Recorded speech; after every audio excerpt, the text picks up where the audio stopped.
부처님의 일생 제5주 교화편 2 제8강 자비의 가르침을 듣겠습니다. 법문을 듣기에 앞서 잠시 산란했던 마음을 맑히는 1분 명상을 하겠습니다.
안녕하세요. 지난번 시간에 이어서 부처님의 교화 사례를 말씀드리겠습니다. 지난번 시간에는 부처님의 교화 사례 중에서 지혜의 말씀, 즉 교만한 자들을 어떻게 깨우쳤느냐 하는 것에 대해서 말씀을 드렸습니다. 이번에는 이 민중들, 천민들, 여성들 이런 고통받는 사람들에 대해서 어떻게 위로하고 또한 그들을 깨우쳐 주셨느냐 하는 말씀을 드리겠습니다. 이제 인도에서는 그 천민들에는 대장장이의 아들, 이발사, 똥꾼 이런 말이 붙은 것은 그 카스트에 따라서 직업이 있어요. 그래서 그 직업을 말합니다. 그러니까 아버지가 그 직업을 했다면 아들도 그 직업을 있죠. 그러니까 아버지가 대장간을 했다면 대장장의 아들 이렇게 말하는 거예요. 그러나 그 사람의 그게 카스트입니다. 그래서 인도는 성만 보면 우리 말하면 카스트가 성 비슷합니다. 성을 보면 이건 무슨 직업을 갖는 사람이구나, 뭐 하는 사람이구나 이거를 알 수 있다 이런 얘기. 그래서 이 당시의 노예계급은 수드라라고 불렀는데 이 수드라라고 하는 것은 이 네 가지 카스트 안에 들어오는 사람이고 이 카스트 안에 못 들어오고 카스트 밖에 있는 사람이 있어요. 이것이 이제 불가촉 천민들이. 이것이 인도에서 가장 아랫사람, 계급적으로 가장 천한 사람이다 이렇게 볼 수 있어요. 똥을 치는 사람, 이건 가장 천한 사람에 속합니다. 시체를 치우는 사람, 이것도 가장 천한 사람에 속하고, 돼지를 키우는 사람, 이것도 가장 천한 사람에 속합니다. 이런 사람들은 그 높은 계급의 집 안에 들어와서 사는 게 아니죠. 집 밖에 살아요. 집 안에 못 들어옵니다. 지금도 시골에 가면 이런 사람들은 양반집 안에 못 들어와요.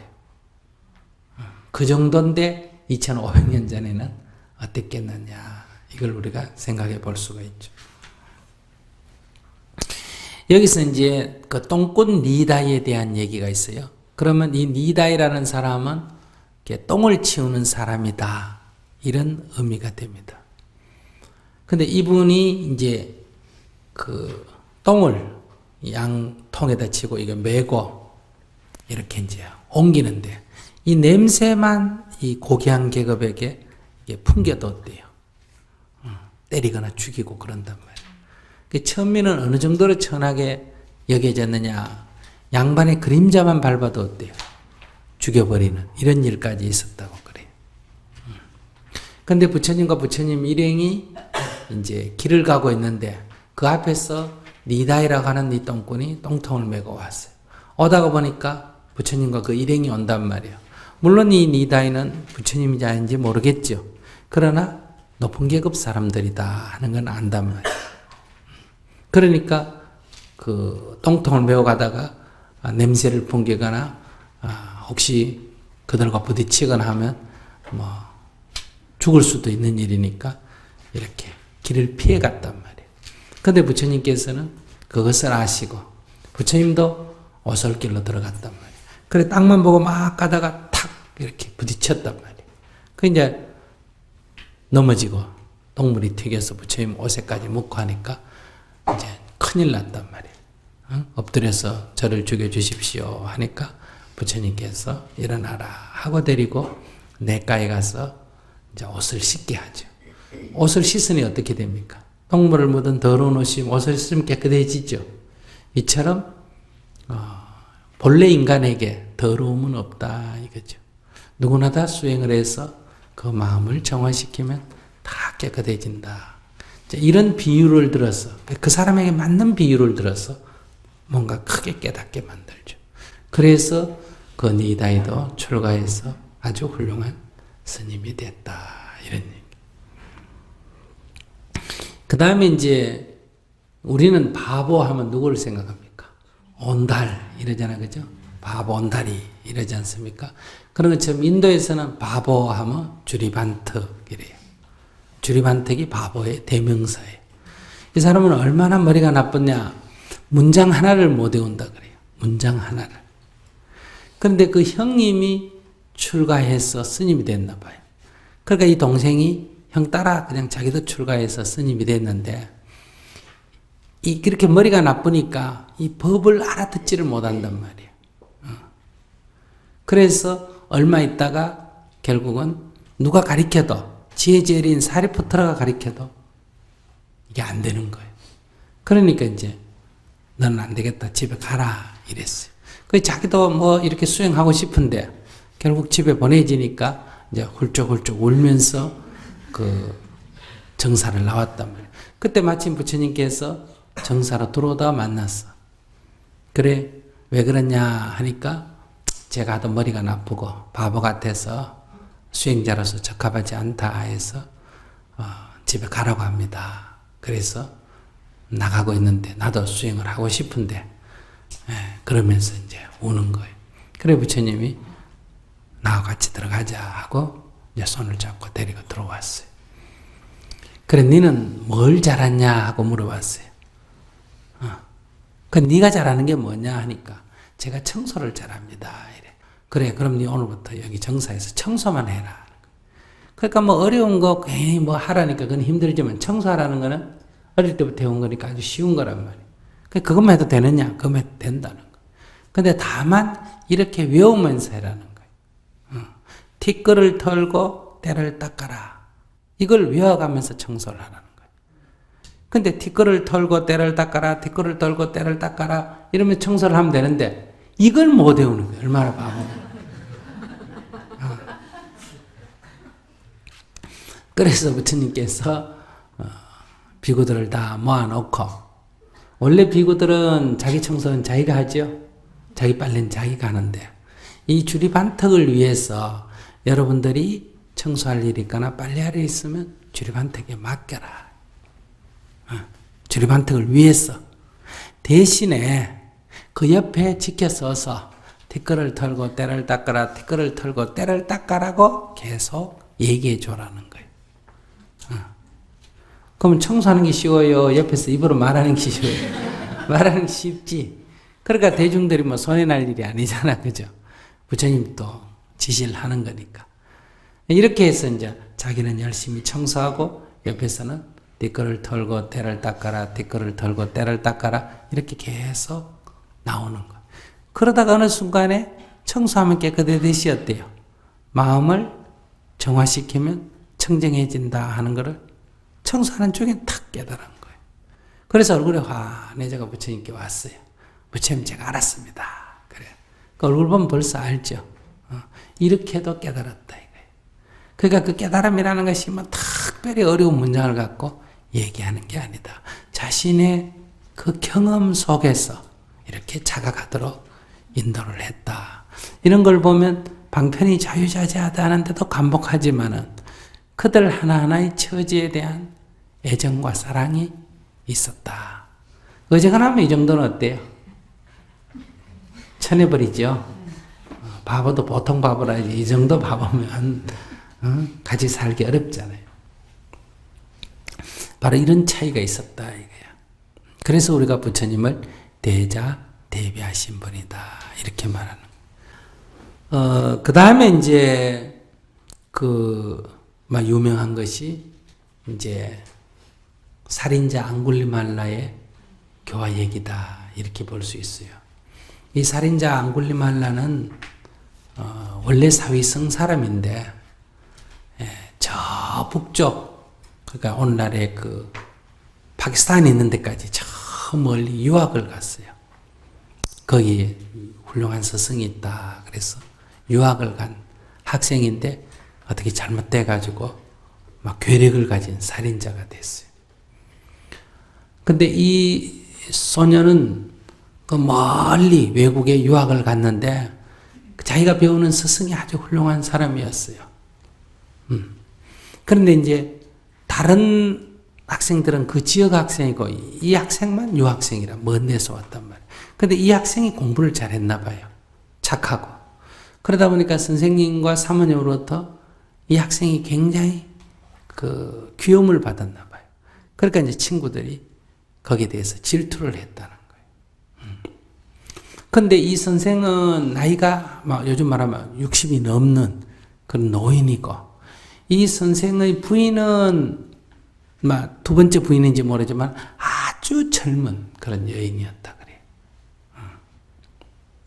그러니까 이제 이 다른 학생들은 출퇴근하지만은 이 학생은 유학생이니까 어때요? 그 선생의 집에서 기숙을 하지 않습니까? 그죠?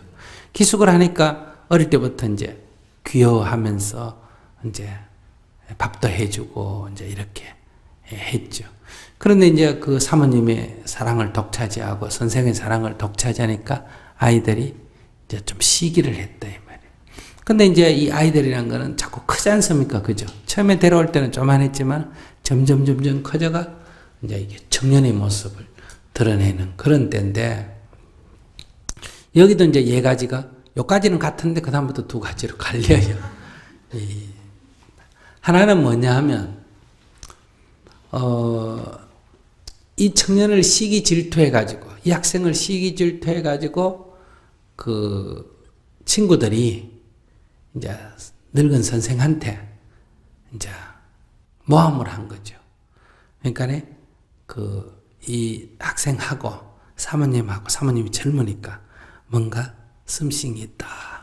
이렇게 자꾸 이제 선생한테 자꾸 이제 얘기를 한 거예요. 그러니까 그런 얘기를 자꾸 들으니까 안 그래도 마음에 약간 그런 의심이 있는데 어느 날 외출을 했다가 집에 딱 들어오니까 부인이 마중을 안 나오고 있는 거예요. 그 약간 섭섭해서 방에 탁 들어오니까 저녁을 먹고 있는데 그러니까 이제 이 부인이 숟가락 갖고 밥을 떴어. 숟가락이 있었는지 모르겠어요. 손을 갖고 했는지. 아무튼 그 학생이 입에다가 넣어주는 그런 모습을 탁 본 거예요. 막 어릴 때부터 그렇게 하다가 보니까 좀 나이가 들어도 어때요? 그렇게 했거나 뭐 맛있는 게 있으니까 우리도 그러지 않은 음식을 이렇게 골라가지고 뭐 입에 넣어주는 경우인데 그걸 딱 보는 순간 선생이 탁 질투심을 느꼈다 그래요. 그래서 이제 집에 돌아가라. 난 더 이상 너를 가르칠 게 없다 하니까 왜 그러시냐고. 저는 더 배워야 된다고. 이렇게 하면서 이제 선생이 내가 이제 가르칠 건 더 이상 하나밖에 없다 그래요. 하나밖에 없는데 그게 뭐냐. 그 비법인데 그건 수행하기 어렵다는 거예요. 그 학생이 저는 뭐든지 하겠습니다. 어떤 거든지 제가 목숨 걸고 하겠습니다. 이렇게 해서 이제 가르쳐 준 하늘나라에 나는, 그 당시에는 이제 하늘나라에 나는 게 굉장히 목적이지 않습니까? 살아서 하늘나라에 날 수 있는 그 비법이 뭐냐? 사람을 죽여가 그 손가락으로 염주를 만들어가지고 목걸이를 하면 어때요? 100명을 죽여서 목걸이를 탁 하면 천상에 바로 난다는 거. 그러니까 그 얘기를 듣고 그대로 믿어버린 거예요. 그러니까 한마디로 말하면 사로잡혀버린 거죠. 미쳐버린 거죠. 그래서 그 다음부터 이제 살생을 해서 그 손가락을 잘라가 염주를 만들어가 목에 건 거예요. 그래서 이 앙굴리라는 말이 무슨 얘기냐면 손가락이라는 뜻입니다. 말라는 염주라는, 그러니까 손가락 염주를 목에 건 사나이다 이런 얘기예요. 이건 별명이에요. 본명이 아니고. 그러면 다른 하나의 요 얘기는 스토리는 어떻게 되느냐? 앞에는 똑같은데 이제 중간에 갈라져서 이 선생의 그 젊은 부인이 이 앙굴리말라가 점점 크면서 청년의 모습을 보이면서 자기 남편이 이미 늙어가지고 매력이 없는 사람이 되어버렸죠. 근데 이 청년은 점점 커서 아주 건장하게 보이니까 이제 이게 아마 늙은 영감하고 살다 보니 뭐가 부족한 게 있었겠죠. 그래서 이제 이 아이에게 이제 일종의 사랑을 고백한 거예요. 성적으로 이제 접근한 거예요.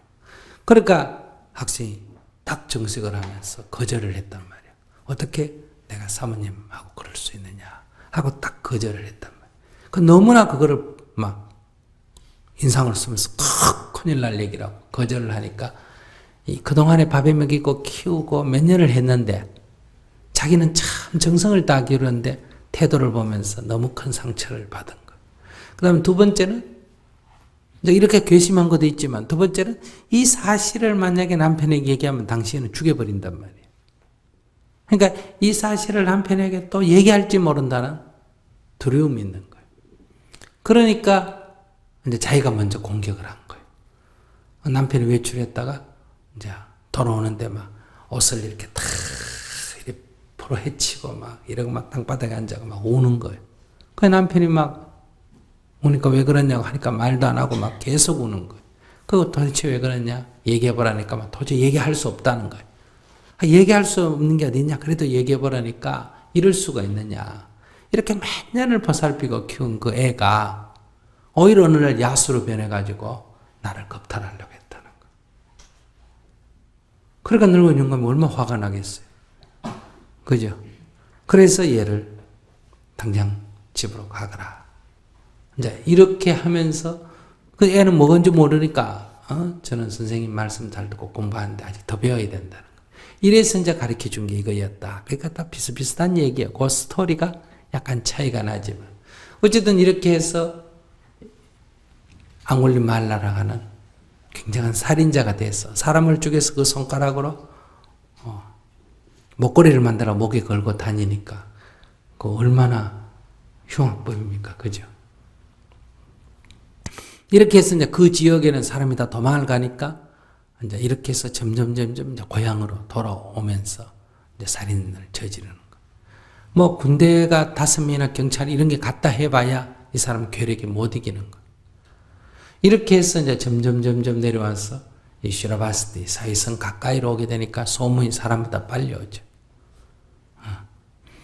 그러니까 전부 이제 그 살인자 때문에 두려워하고 집집마다 이제 이 살인자의 그 어떤 그 범죄를 예방하기 위해서 집집마다 우리로 말하면 깡통을 달아가지고 누가 나타났다 흔들면 막 딸랑딸랑하면 전부 문을 닫고 대문을 닫고 이제 이런 일이 벌어진 거예요. 그 치안이 굉장히 불안해졌다.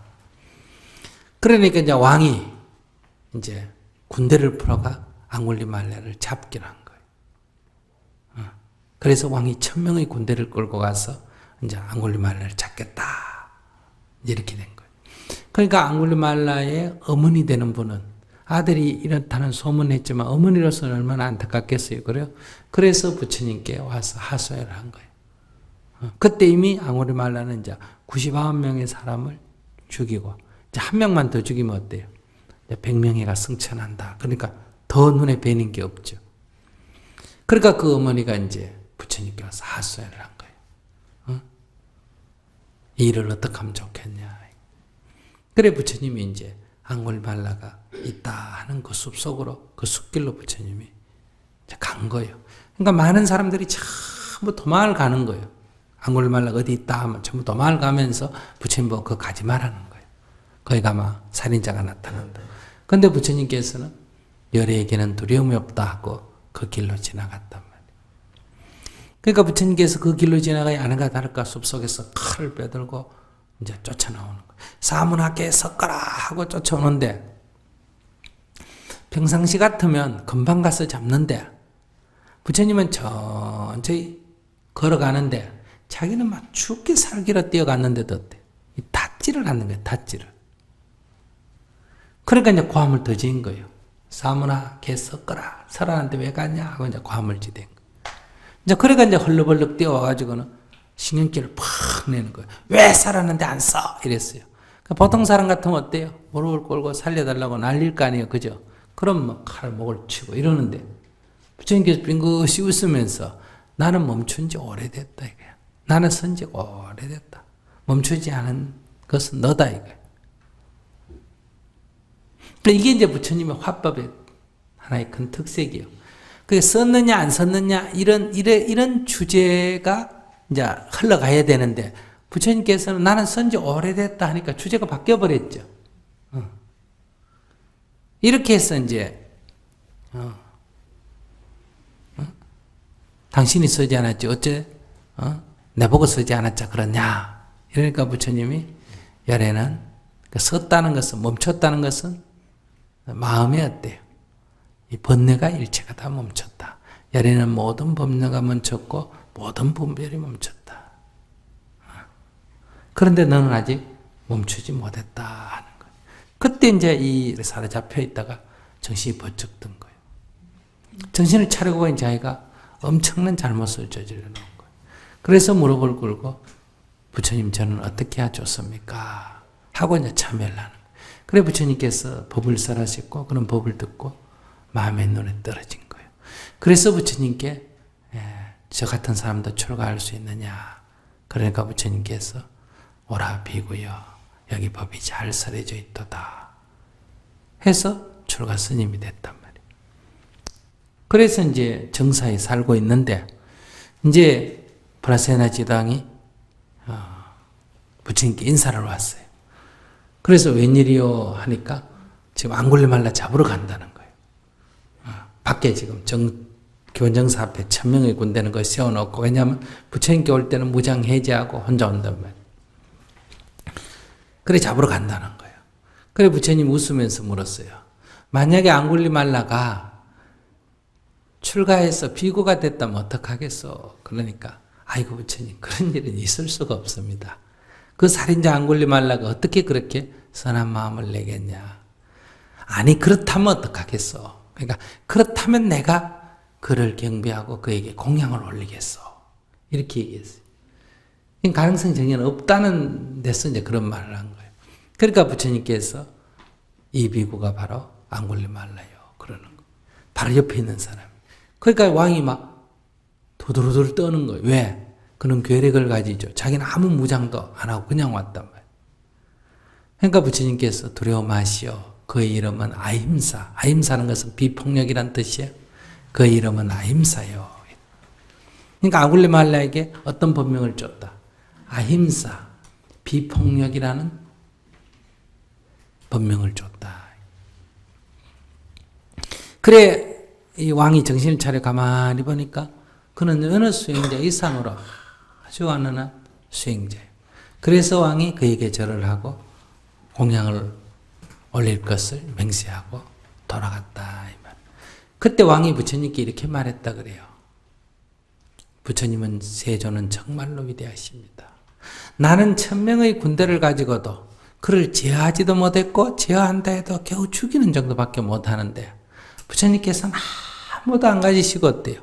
그를 조복받아 훌륭한 수행자로 만들었다. 이건 참으로 기이하다 이거예요. 이건 기이한 일이다 이거예요.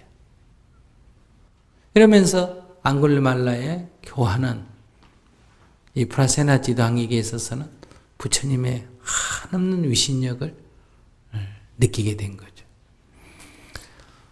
그래 이제 소문이 났어요. 앙굴리말라가 출가해서 스님이 됐다. 이렇게 소문이 나니까 사람들은 스님들이 탁발하러 어때요? 누가 앙굴리말인지 모르니까 무조건 방울을 흔들고는 다 문을 잠가버리는 거예요. 그 스님들이 걸식을 하러 가면 밥을 얻을 수가 없어. 그러니까 이제 일부 스님들한테 불평이 있는 거예요. 그러니까 앙굴리말라 같은 사람을 출가를 시켜가 승려의 평판도 나빠지고 밥도 못 얻어먹고 근데 부처님께서는 똑같이 열애는 법대로 행하는 자다. 법대로 행하는데 누가 안 따르겠네. 그러니 그냥 나가라 이게. 일주일만 있으면 그런 비난은 사라질 거다. 아닌 게 아니라 일주일 지나면서 그런 비난이 사라졌는데, 그러니까 사람들은 처음에는 안골말을 두려워해가지고 그렇게 피했지만은 이제 시간이 경과되면서 어때요? 이제 이런 두려움은 좀 약해졌겠죠. 그러나 아직도 사람들은 일부는 그렇다도 일부는 아직 안골말라에 대한 그 어떤 두려움이 굉장히 있단 말이에요. 근데 이제 앙골말라가 어느 날 탁발을 나갔어요. 탁발을 나갔는데 앙골말라를 보고 그랬는지 어떤 스님을 보고 있는지 어떤 사람이 앙골말라가 나타났다 하고는 어때요? 막 방울을 흔들었어.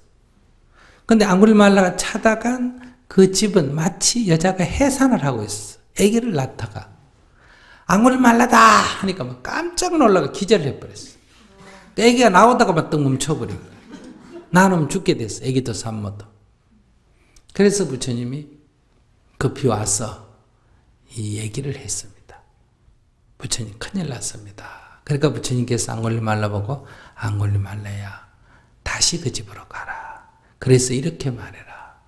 저는 이 세상에서 태어난 이래로 한 번도 살생한 적이 없습니다.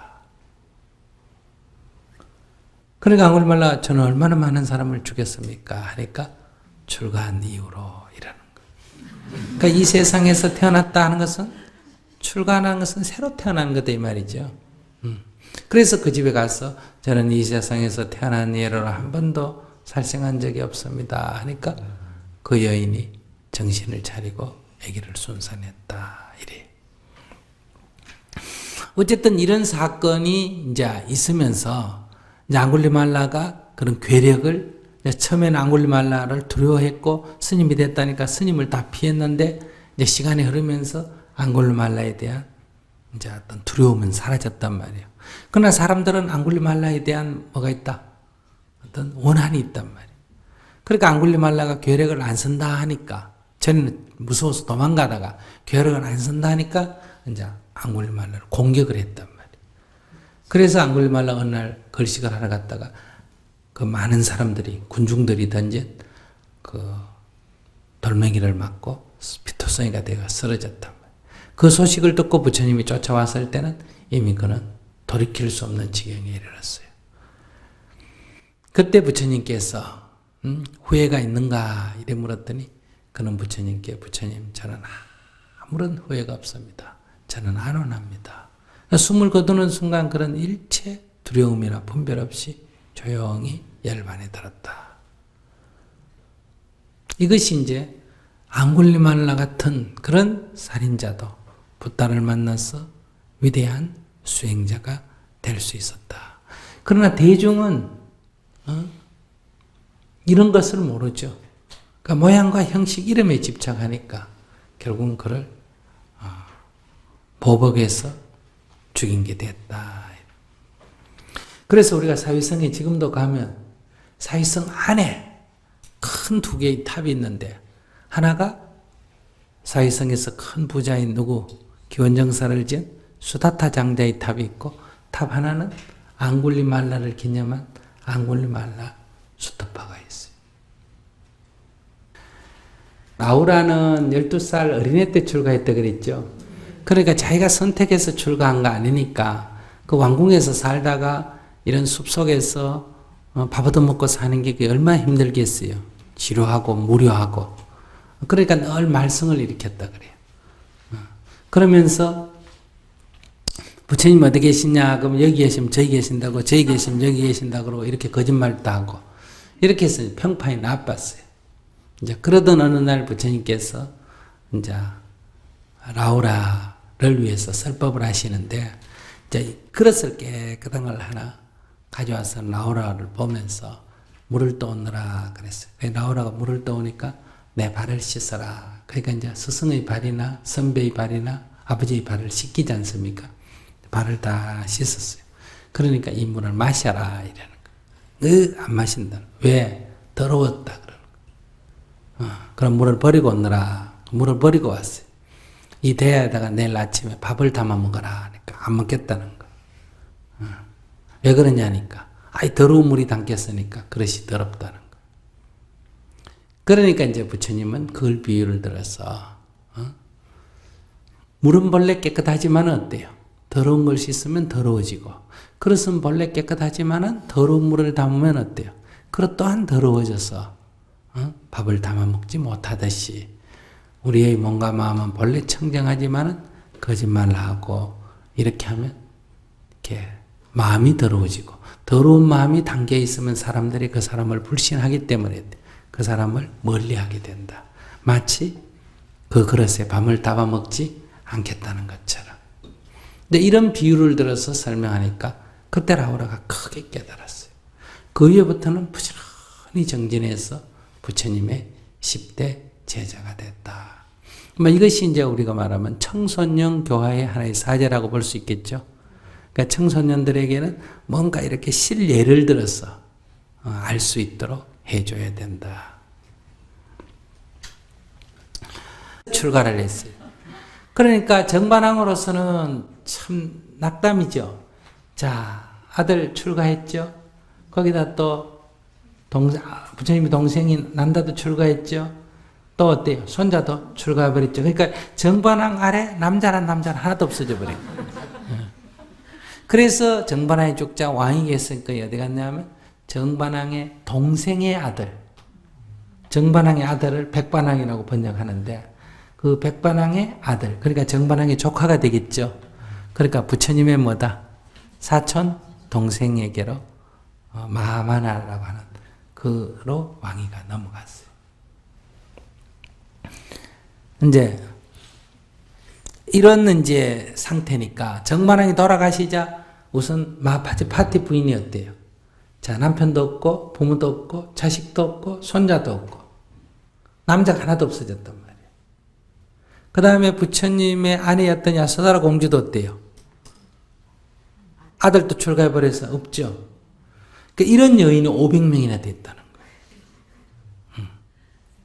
그래서 마하파치테 부인과 야소다라 공주 해가지고 이제 500명이 이제 마하파치테 부인 부처님 어머니가 대표로 해가 부처님께 와서 출가하기를 청했다. 출가를 받아줄 것을. 근데 부처님이 안 된다고 거절을 했어요. 그 자리에서 3번을 청했는데 3번 다 거절했어요. 보통은 3번 청하면 들어준다 그랬어? 안 들어준다 그랬어? 들어준다 그랬어요. 근데 이거는 3번을 청해도 안 들어줬어. 그리고 또 얼마 있다 또 왔어. 또 3번을 청했는데 3번 다 거절했어요.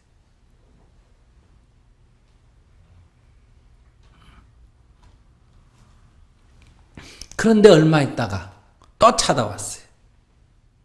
또 청했는데 또 거절했어.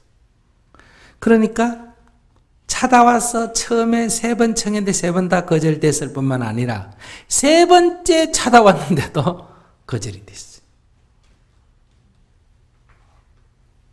이런 예는 거의 없어요. 그리고 부처님께서는 어디로 갔냐? 그러고는 바이샬리로 가버렸어요. 그러니까 이 500여인들이 포기를 안 하고 바이샬리까지 걸어서 따라간 거예요. 근데 그 맨날 며칠을 걸어서 여성들이 그렇게 왔으니까 그 몰골이 이루 말할 수가 없단 말이에요. 그 왕족들, 여성들이 그 편안하게 살다가 그 막 형편없이 됐단 말이에요. 그러니까 안한존자가 부처님의 시봉이니까 그 모습을 보니 다 자기 친척 아닙니까? 그죠? 너무너무 가슴이 아픈 거예요. 그런데 와서 이제 출가하기를 청하면서 턱 박혀서 기다린단 말이에요. 그래 안한존자가 들어갔어요. 부처님께 물었어요. 부처님, 왜 여인은 출가해서 수행을 하면 해탈을 못합니까? 이래 물었어. 그러니까 부처님께서 여인도 출가해서 수행하면 해탈을 할 수 있다. 이렇게 말하는 거예요.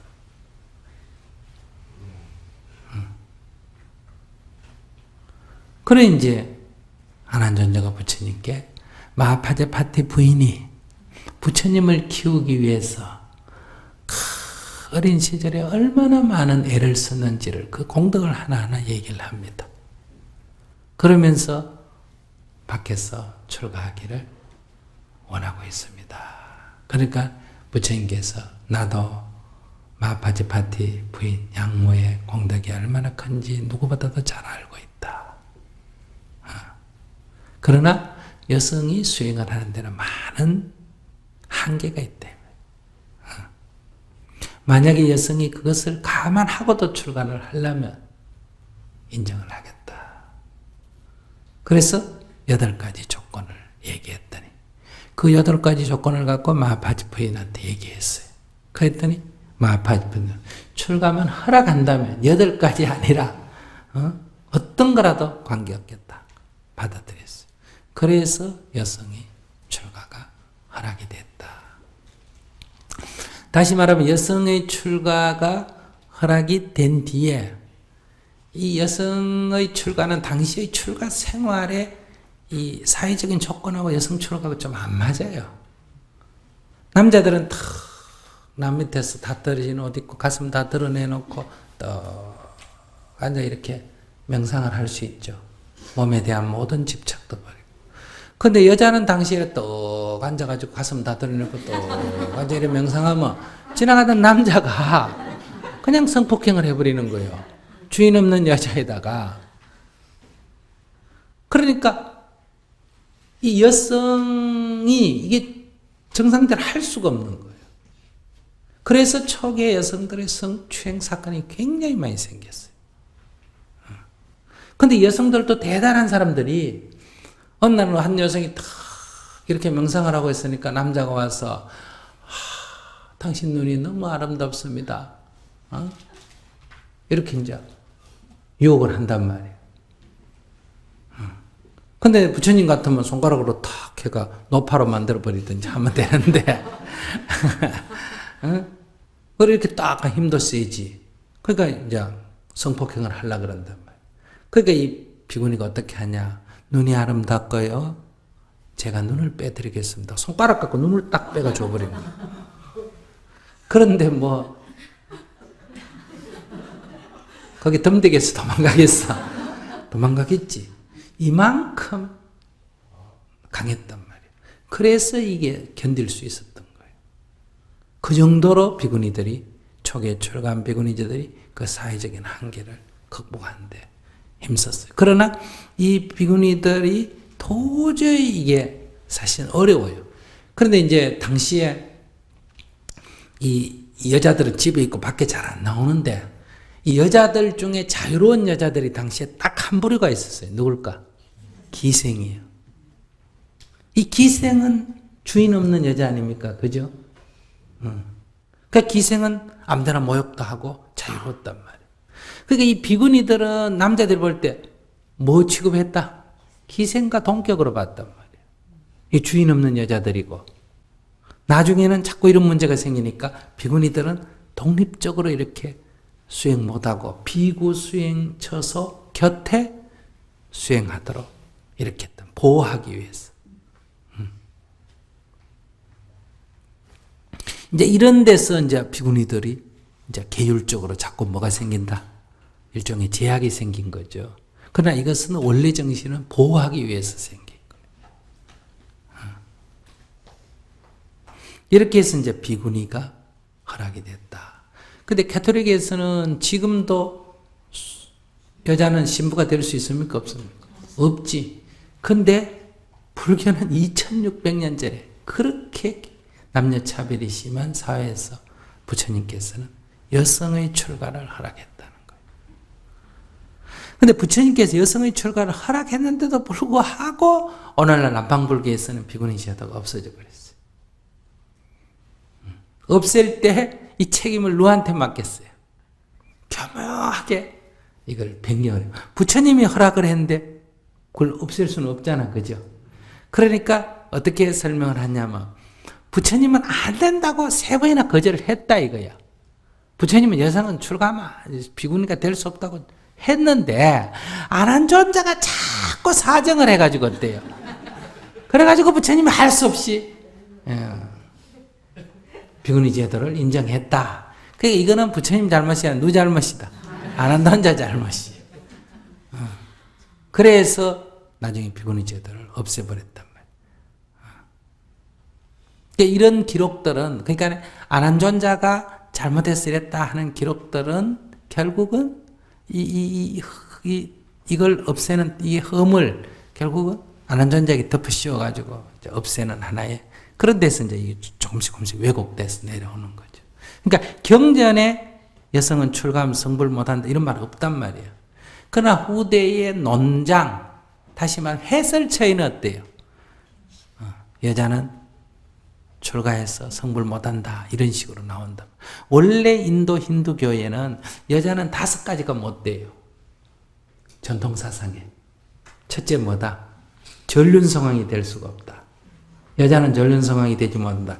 여자는 제석천이 되지 못한다. 여자는 대범천이 되지 못한다. 여자는 마왕이 되지 못한다. 그 다음에 여자는 붓다가 되지 못한다. 이게 여성 오불가설이에요. 이거는 원래 인도의 전통사상에 있던 거예요.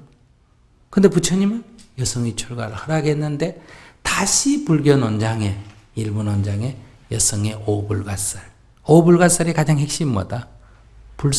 성불 못한다는 논입니다. 성불 못한다면 출가해서 수행할 필요가 있어요? 없어요? 없지. 그러니까 여성은 어떻게 해야 된다? 부지런히 복지어가지고 다음 생에 뭐부터 돼야 된다? 남자부터 되고 그 다음에 출가해서 수행을 해야 된다. 그러니까 출가할 필요가 없는 거예요. 지금도 남방불교에서는 여성들은 황색 가사, 이 가사를 못 입게 합니다. 머리 깎고 자리에서 이렇게 우리나라 비구니처럼 다 살아요. 아시겠습니까? 근데 그냥 나안이라고 불러요. 수녀 같아요. 수녀들도 다 들어와 살잖아, 그죠? 그래도 무슨 권한이 없어요?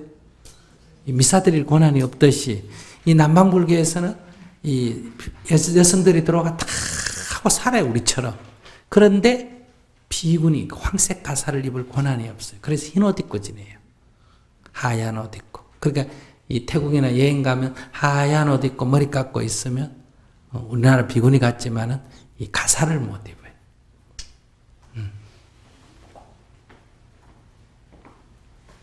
이렇게 이제 지금 차별이 생겼다. 그러니까 이 여성의 출가는 사실은 여성의 해방이에요.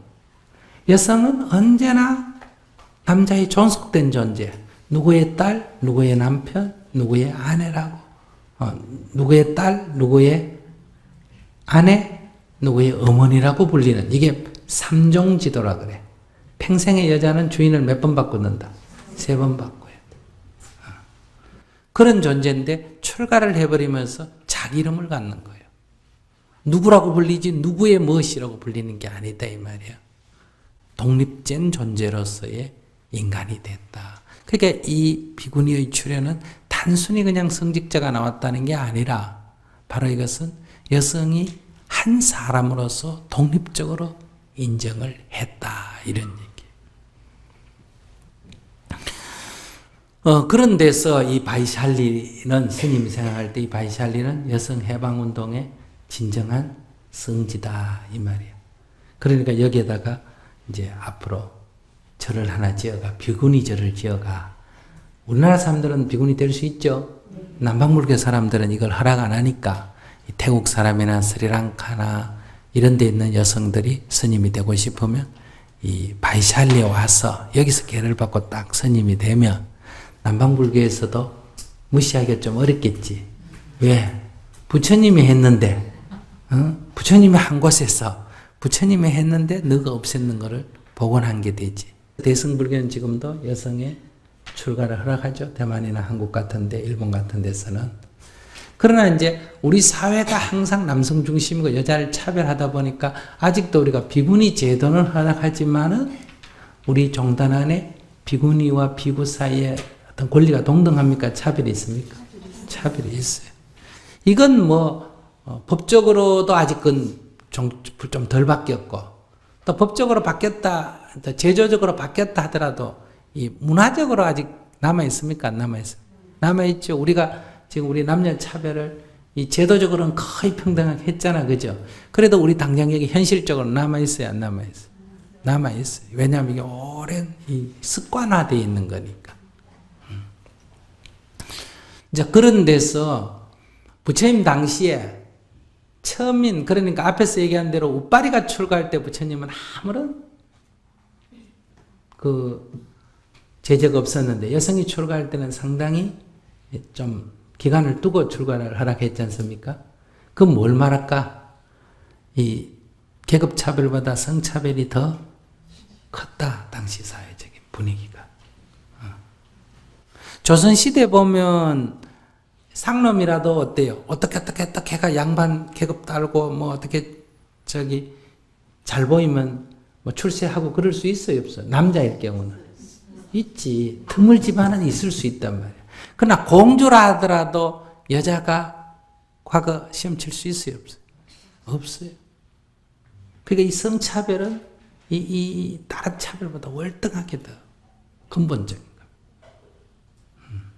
그러나 이제 요즘 와서 여러분들 참 좋은 세상에 살게 된 거예요.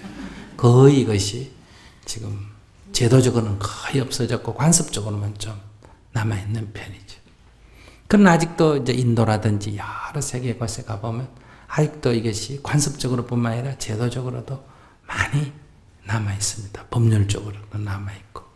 근데 일단은 이 남방불교에서는 아직도 비구니 제도를 허용하지 않고 있다.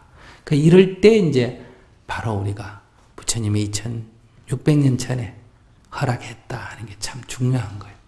엄격하게 말하면 부처님 당시에는 이 남녀 차별이 사회적으로 워낙 엄격하기 때문에 허락할 수 없어서 허락 안 했다 하더라도 지금은 허락을 해야 되겠죠. 그죠? 근데 부처님 당시에도 했는 거를 지금 안 한다 그러면 이건 좀 잘못돼도 한참 잘못된 거다 이 말이에요.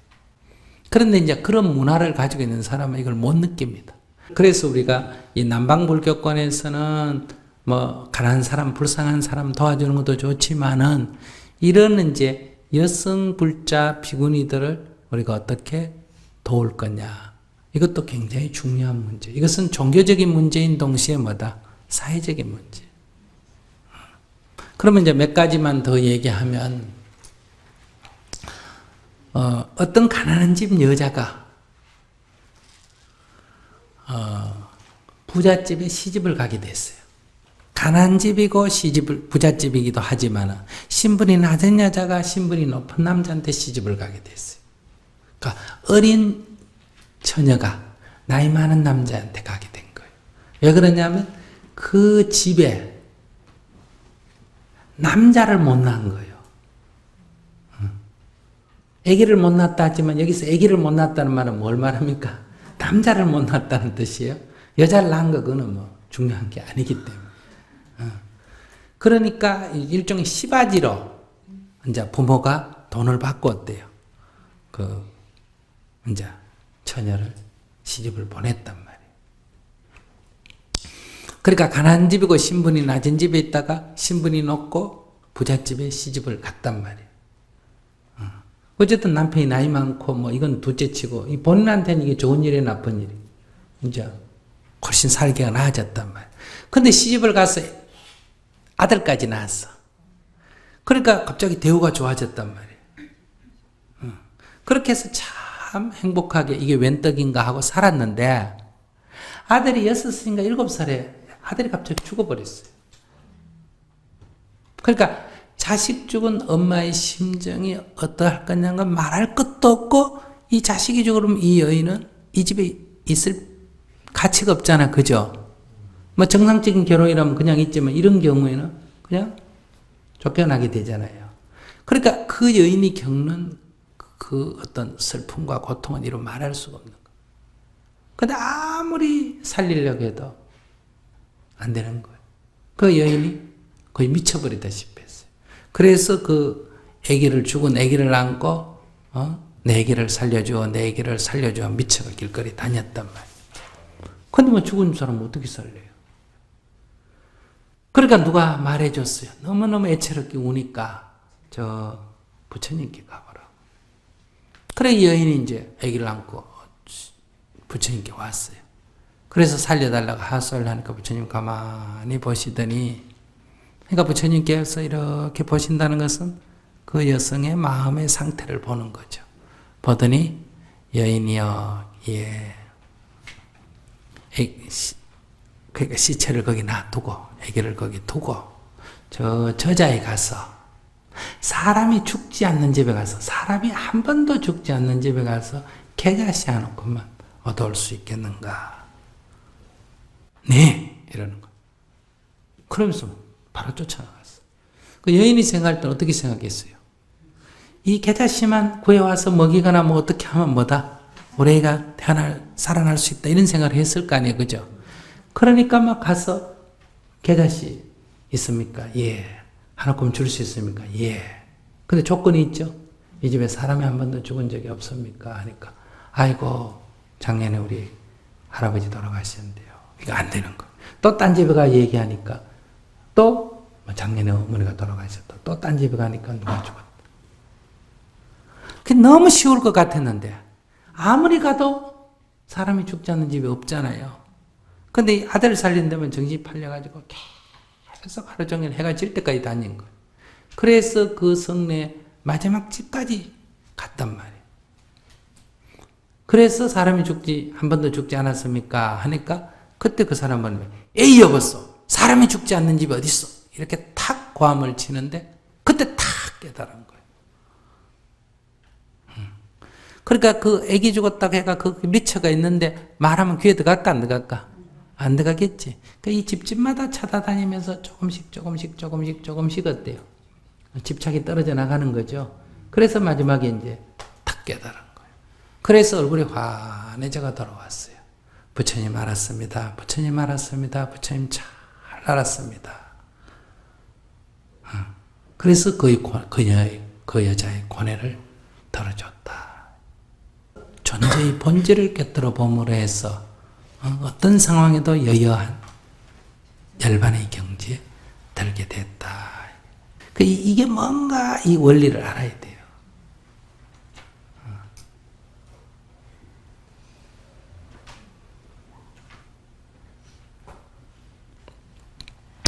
자, 이렇게 해서 붓다는 깨달음을 통해서 그들의 슬픔과 그들의 이 열등의식, 이 똥꾼 이다이라 이런 건 다 열등의식을 없애준 거죠. 그죠?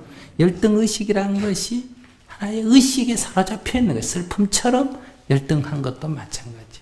잘났다 하는 것도, 열등하다 하는 것도, 슬프다 하는 것도, 괴롭다 하는 것도 다 하나의 마음작용에 불과한 거예요. 그 번뇌에서 벗어나니까 그는 비굴한 자가 당당해지고 교만한 자가 겸손해지고 슬픈 자가 슬픔이 가셔지고 괴로운 자가 괴로움이 소멸된다.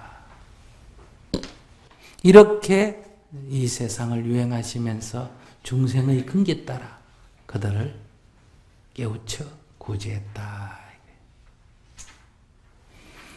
자, 오늘 여기까지 하겠습니다.